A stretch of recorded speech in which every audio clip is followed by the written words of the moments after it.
हाँ बेटा, तो नए साल के बाद ये पहली क्लास हो रही है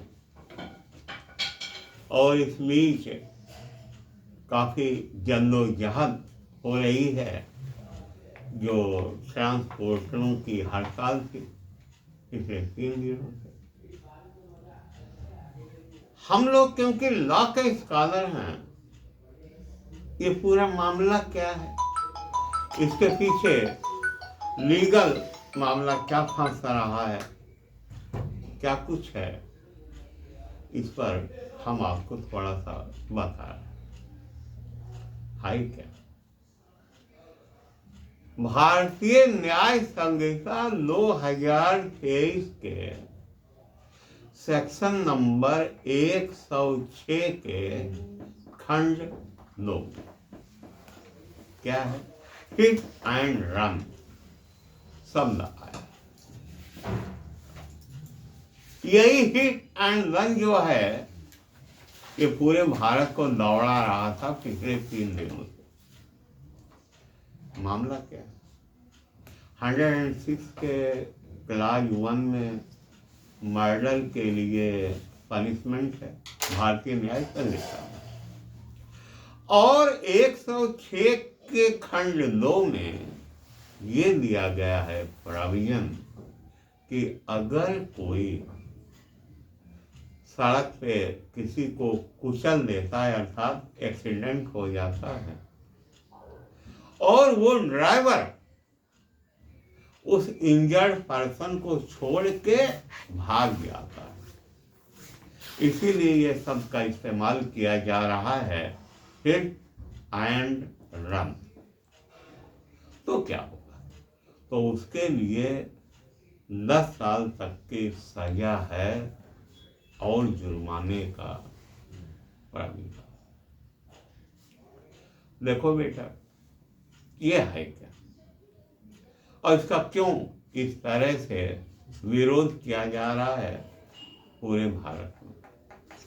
पिछले 3 दिनों से बसों के ड्राइवर, ट्रकों के ड्राइवर, टैंकरों के ड्राइवर हड़ताल कर रहे थे।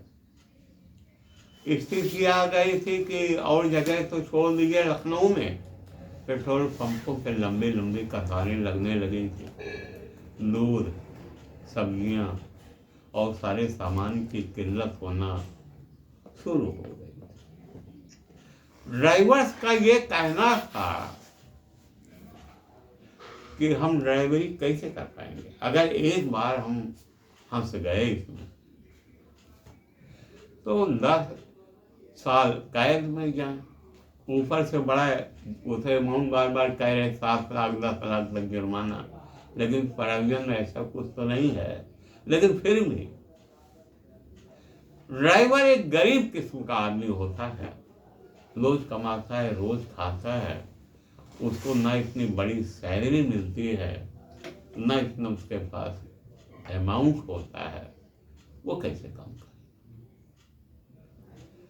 अगर पुरानी संहिता में जाए, जो अभी भी जो चल रही है, इंडियन पेनल कोड 1860, उसमें इस तरह से अगर रेश एंड नेग्लिजेंट ड्राइविंग के नाते कोई मर जाता था, तो उसे हम लोग ले जाते थे धारा 304 के खंड 1, और उसमें 2 साल तक की सजा। अब टू हुई है, वो 1 साल भी हो सकता है, कम भी हो सकता है। अब क्या है, अब ये है पोजीशन की 10 साल तक की कैद। ये मेन बवाल की जड़ है कि ऐसा वहां पे पाया गया जिसका विरोध हो रहा है। चलिए, अब इससे संबंधित और जो प्रोविजंस हैं वो क्या है। देखो बेटा, ड्राइवरों का कहना क्या है इस मसले पे, ये कहना है कि सर एक्सीडेंट कोई जानबूझ के नहीं था,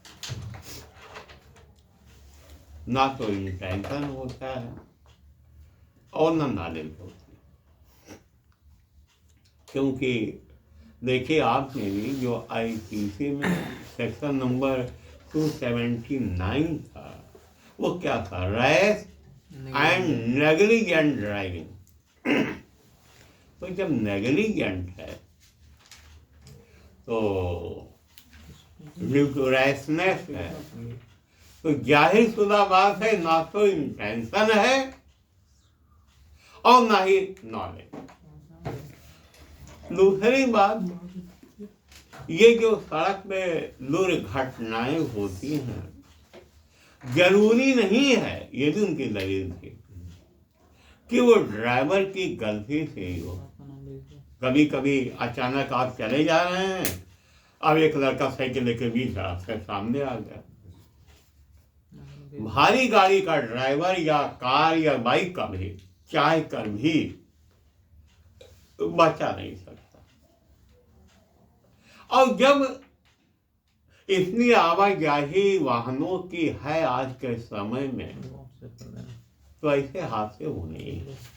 फिर ऐसा ब्राविजन वो गलत है और इससे उनका भविष्य खराब हो जाएगा। वो नौकरी छोड़ देंगे और उन्होंने अपनी गाड़ियों को खड़ा कर दिया। एक बात और, एक नई धारा आई है मॉब लिंचिंग के नाम से। कहाँ है? 103 के 2 धारा 103 के खंड 2 में। कुछ लोगों का, कानूनी जानकार लोगों का ये भी कहना है उस तर्क के जवाब में कि ड्राइवर, इसमें प्रावधान क्या है बेटा, कि ड्राइवर अगर छोड़ के भाग गया, इंजर्ड को अस्पताल नहीं ले गया या इस संबंध में कोई जानकारी नहीं दी पुलिस स्टेशन को या मजिस्ट्रेट को, तब वो इस प्रावधान में आएगा। ड्राइवरों को क्या कहना था कि अगर हम मौके से पकड़ गए तो जनता मार देगी हमें। उसका क्या जवाब? एक चीज और, तमाम लोगों ने अपने इंटरव्यू में बताया ड्राइवर ने, वो लोग गाड़ी छोड़ के जाते कहीं नहीं, अगल बगल कहीं गुप्त स्थान पे रहते हैं। ड्राइवर कभी गाड़ी छोड़ के नहीं जाएगा। फिलहाल अब सरकार के तरफ से एक तर्क आया था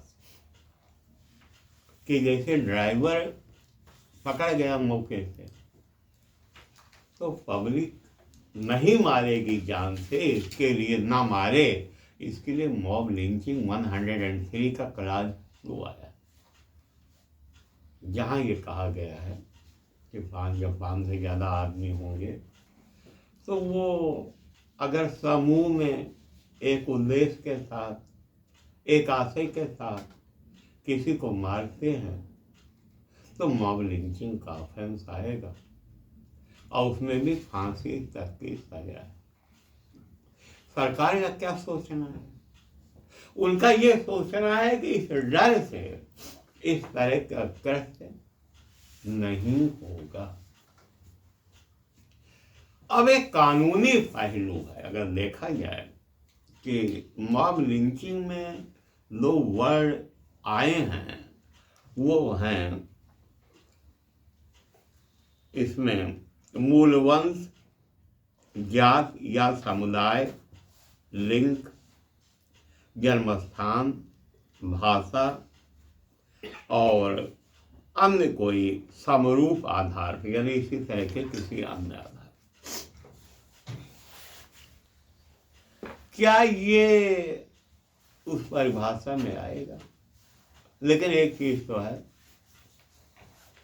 कॉमन ऑब्जेक्ट में तो आई जाएगी। जब इतने सारे लोग जो वहाँ हैं, उनका एक ही उद्देश्य है उस ड्राइवर को पकड़ के मारने का, तो उसमें आएंगे।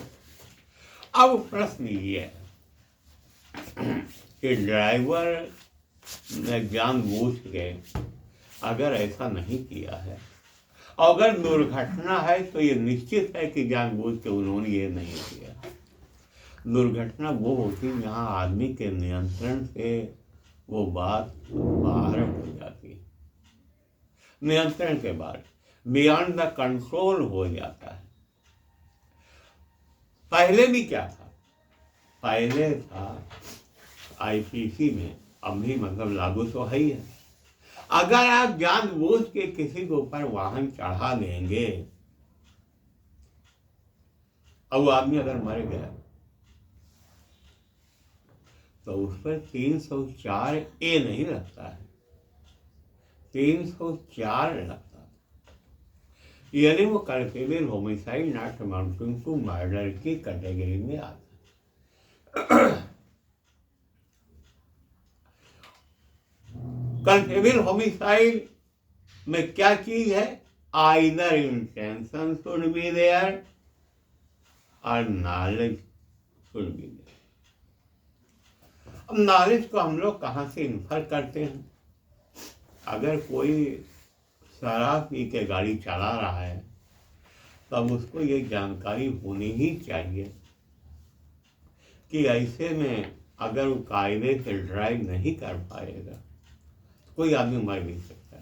तो वो नॉलेज का वो जो रिक्वायरमेंट है प्रेजेंटली सेक्शन 299 आईपीसी में, वो वहाँ से डिराइव कर लिया जाता है। लेकिन 304A उस स्थान पे लगता है जहाँ जानबूझकर, यानी कि neither intention was there nor knowledge was there. ये बात अलग है, लाइसेंस हो और एक्ट उसका थोड़ा सा नेग्लिजेंट। इंडियन एविडेंस एक्ट के सेक्शन नंबर 14 में इन मेंटल एलिमेंट्स की बात की गई है। उसमें इंटेंशन भी है, नॉलेज भी है, रेकलेसनेस है, नेग्लिजेंस है और साथ में गुड फेथ भी है। वो क्यों दिया गया सेक्शन 14 में कि वो रेलेवेंट फैक्ट होगा, अर्थात उस पर साक्ष्य अदालत में लिया जा सके। तो यहाँ कुल मिला के ये है कि ये जो प्रोविजन है ये थोड़ा सा कठोर है। कानून बनाने वालों का दावा ये है कि इसलिए किया गया है कि इससे ड्राइवर साहिबान जो हैं वो काफ़ी सुधरे अंदाज में नजर आएंगे और कोशिश करेंगे कि ऐसा ना हो। इस संबंध में रियलिटी क्या है? रियलिटी ये है कि कोई भी ड्राइवर ये नहीं चाहता कि उसके वाहन से किसी की मृत्यु कारित हो जाए। ये हालात हैं, समय है, परिस्थितियां हैं। अब मान लिया ले जा रहा है ट्रक और बस फेल हो गई, अब क्या होगा? वो तो उसकी बियॉन्ड द कंट्रोल है। इसीलिए बेटा जब वाहन ये पकड़े जाते हैं एक्सीडेंट वगैरह के बाद, तो इसकी जो है ये पुलिस लाइन से वो जो हेड ड्राइवर होते हैं वो टेक्निकल एग्जामिनेशन करते हैं और टेक्निकल एग्जामिनेशन रिपोर्ट आने के बाद ही गाड़ी को न्यायालय के द्वारा छोड़ा जाता है। टेक्निकल एग्जामिनेशन में वो एक्सपर्ट लिखता है इसका ब्रेक ठीक है कि नहीं, ब्रेक वायर टूटा तो नहीं है, स्टीयरिंग सही है नहीं, हेडलाइट टूटी है या नहीं, जैसे भी हालात उससे भी उसका डेराइव किया जाता है उन सर्कमस्टेंसेस को। तो ये बातें हैं। अब एक बात और है, आप जानते हैं कि तीनों जो मेजर एक्ट हैं क्रिमिनल के, ये संसद से पास होके महामहिम राष्ट्रपति महोदया के द्वारा असेंट दे दिए गए हैं 25 दिसंबर 2023 को। लेकिन आज भी भारत के गृह मंत्री का बयान आया है कि उसे हम जल्द ही लागू करेंगे। लेकिन ये जो खत्म हुई है हड़ताल, ये कैसे खत्म? मिस्टर अजय भल्ला जी हैं भारत सरकार में, शायद गृह मंत्रालय में सचिव हैं। उनसे AIMTC यानी all India motor transport Congress के नेताओं से बात की। और उन्होंने कहा है कि इस धारा को, यानी कौन धारा है, 106 सबसेक्शन 2, 106 सब क्लास को, ये हम तभी लागू करेंगे जब पहले आपसे हम बात करके विचार विमर्श करें। तो ये हालात हैं, इसी आधार पर यह हड़ताल हुई थी। नए कानून हैं, कब लागू होंगे कब नहीं होंगे, पूरे शायद प्रावधान एक साथ लागू भी नहीं होंगे, कोई बाद में लागू होंगे, कोई पहले लागू होंगे, लेकिन हम लोगों को तो उसके पर सजग रहना ही है और अध्ययनरत रहना है। तो कुल मिला के यही बैठा था इस संबंध में। Thank you.